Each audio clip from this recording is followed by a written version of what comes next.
Ashley Judd, stupid fucking slut. You can't sue someone for calling them a cunt. If you can't handle the internet, fuck off, whore. I wish Ashley Judd would die a horrible death. She is the absolute worst. Ashley Judd, you're the reason women shouldn't vote.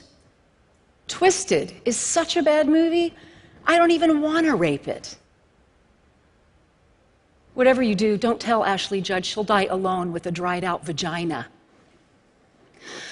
If I had to fuck an older woman, oh my God, I would fuck the shit out of Ashley Judd. That bitch is hot AF.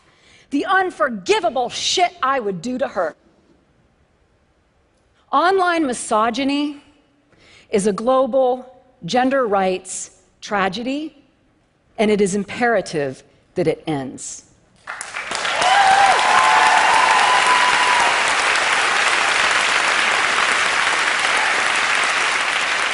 Girls' and women's voices and our allies' voices are constrained in ways that are personally, economically, professionally, and politically damaged. And when we curb abuse, we will expand freedom. I am a Kentucky basketball fan, so on a fine March day last year, I was doing one of the things I do best. I was cheering for my Wildcats. The daffodils were blooming, but the referees were not blowing the whistle when I was telling them to.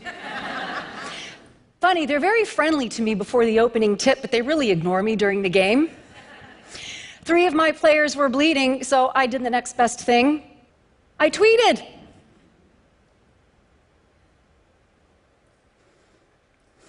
It is routine for me to be treated in the ways I've already described to you. It happens to me every single day on social media platforms such as Twitter and Facebook.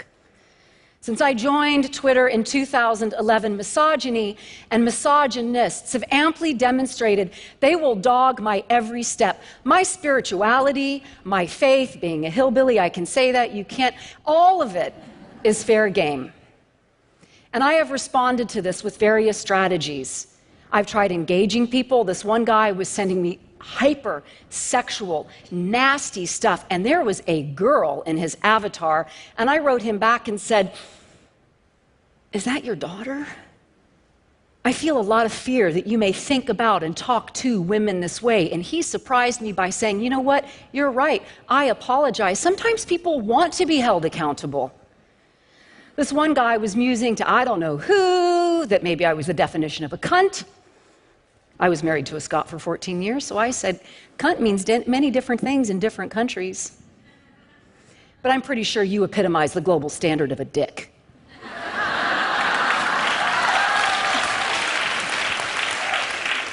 I've tried to rise above it, I've tried to get in the trenches, but mostly I would scroll through these social media platforms with one eye partially closed, trying not to see it, but you can't make a cucumber out of a pickle. What is seen goes in, it's traumatic. And I was always secretly hoping in some part of me that what was being said to me and about me wasn't true. Because even I, an avowed, self-declared feminist who worships at the altar of Gloria, internalized the patriarchy. This is really critical.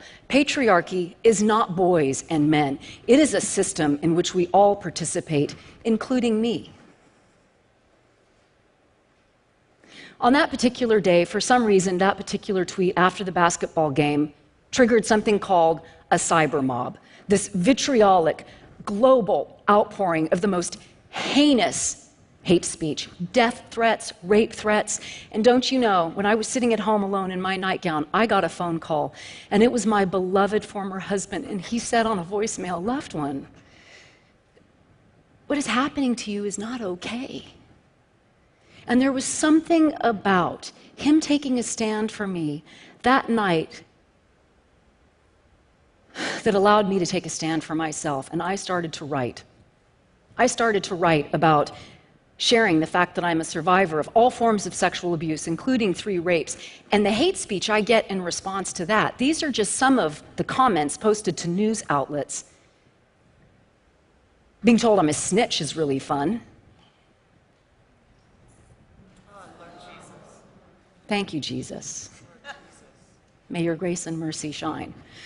So I wrote this feminist op-ed. It is entitled, Forget Your Teen. It is your online gender violence toward girls and women that can kiss my righteous ass.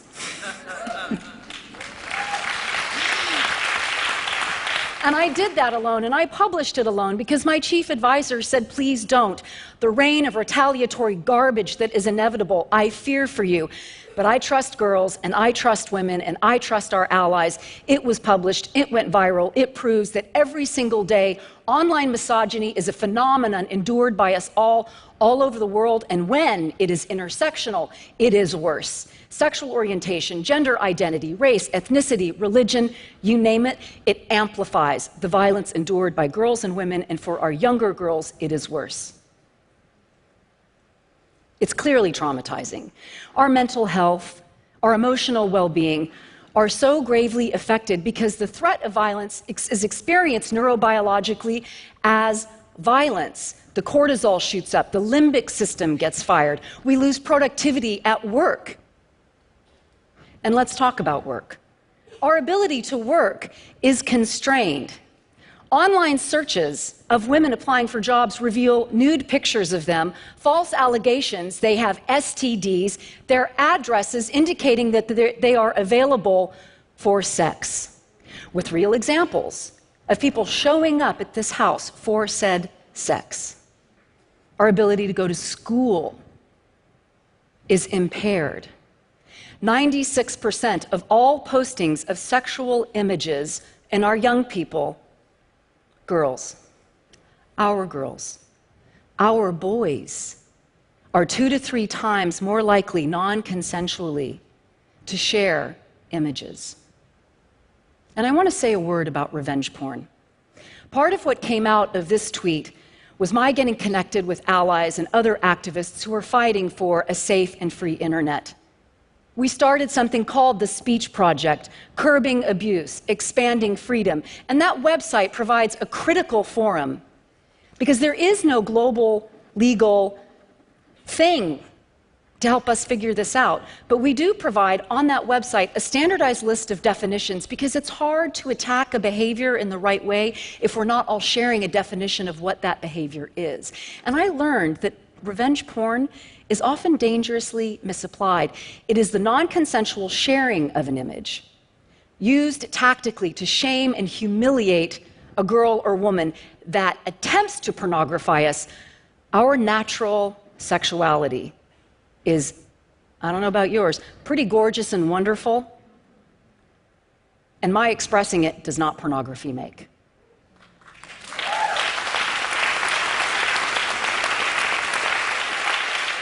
So I have all these resources that I'm keenly aware so many people in the world do not. I was able to start the Speech Project with colleagues. I can often get a social media company's attention. I have a wonderful visit to Facebook HQ coming up. Hasn't helped the idiotic reporting standards yet. I actually pay someone to scrub my social media feeds, attempting to spare my brain the daily iterations of the trauma of hate speech. And guess what? I get hate speech for that. Oh, you live in an echo chamber. Well, guess what? Having someone post a photograph of me with my mouth open saying they can't wait to come on my face, I have a right to set that boundary. Okay.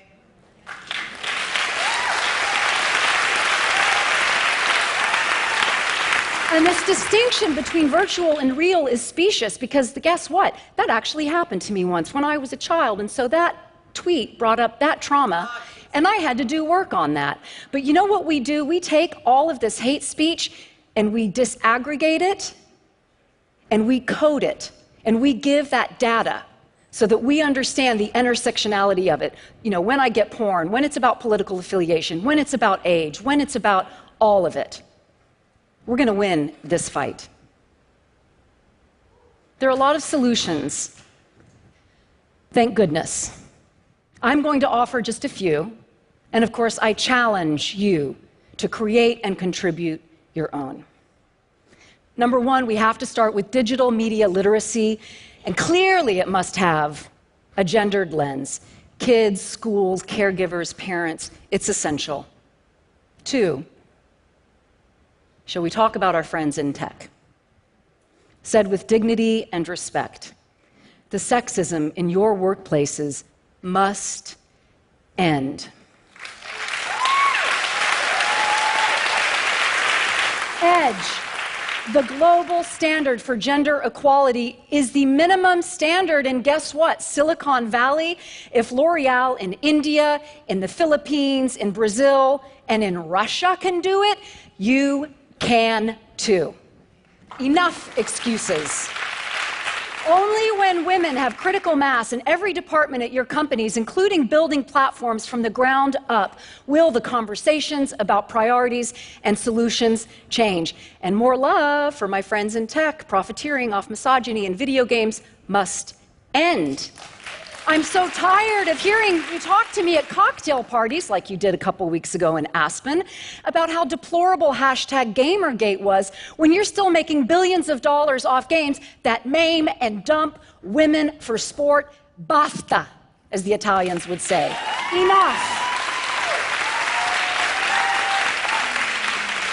Our friends in law enforcement have much to do, because we've seen that online violence is an extension of in-person violence. In our country, more girls and women have been murdered by their intimate partners than died on 9/11 and have died since in Afghanistan and Iraq combined. And it's not cool to say that, but it is true. We care so much geopolitically about what men are doing over there to women over there. In 2015, 72,828 women used intimate partner violence services in this country. That is not counting the girls and women and boys who needed them. Law enforcement must be empowered with up-to-date internet technology, the devices, and an understanding of these platforms, how they work. The police wanted to be helpful when Amanda Hess called about the death threat she was getting on Twitter, but they couldn't really when they said, "What's Twitter?" Our legislators must write and pass astute legislation that reflects today's technology and our notions of free and hate speech. In New York recently, the law could not be applied to a perpetrator because the crimes must have been committed, even if it was anonymous. They must have been committed by telephone, in mail, by telegraph. The language must be technologically neutral. So apparently, I've got a pretty bold voice. So let's talk about our friends, white men. You have a role to play and a choice to make. You can do something, or you can do nothing. We're cool in this room, but when this goes out, everyone will say, "Oh my God, she's a reverse racist." That quote was said by a white man, Robert Morris, chairperson, PricewaterhouseCoopers. He asked me to include it in my talk. We need to grow support lines and help groups so victims can help each other when their lives and finances have been derailed. We must, as individuals, disrupt gender violence as it is happening. 92% of young people 29 and under witness it. 72% of us have witnessed it. We must have the courage and urgency to practice stopping it as it is unfolding. And lastly, believe her. Believe her.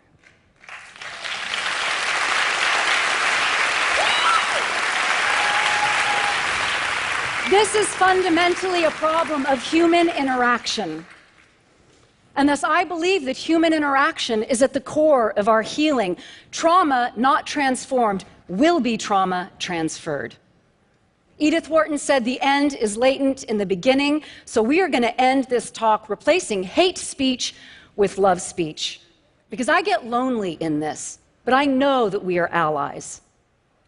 I recently learned about how gratitude and affirmations offset negative interactions. It takes 5 of those to offset 1 negative interaction. And gratitude in particular, free, available globally, anytime, anywhere, to anyone in any dialect. It fires the pregenual anterior cingulate, a watershed part of the brain that floods it with great good stuff. So I'm going to say awesome stuff about myself. I would like for you to reflect it back to me. It might sound something like this. I am a powerful and strong woman, and you would say, yes, you are. Yes, you are. My mama loves me. Yes, she does. I did a great job with my talk. Yes, you did. I have a right to be here. Yes, you do. I'm really cute. God does good work. Yes, he does. And I love you. Thank you so much for letting me be of service.